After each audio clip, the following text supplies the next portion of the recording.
sportova ili drugih djelatnosti. Prvo, selektor reprezentacije šampiona Evrope u vaterpolu, Ivica Tucak. Ivica Tucak, legenda iz Šibenika koji već preko 10 godina vodi Hrvatsku, bio i prvak svijeta, radio i kod nas u Jadranu 2 godine, Jadran Herceg-Novi. Dakle, i on je na neki način domaći.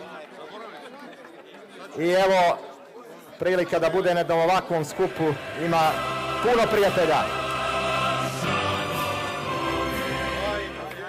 Pa evo, ja ću uistinu morat kratko zahvaliti se i samo reći, nevjerovatna mi je čast kao čovjeku koji nisam iz nogometa, koji sam iz vaterpola, da budem među ovakvim ljudima, ovakvim šampionima koji su obilježili moje djetinjstvo. Hvala od srca Ivanu, hvala od srca mom Pavlu, hvala vam ljudi.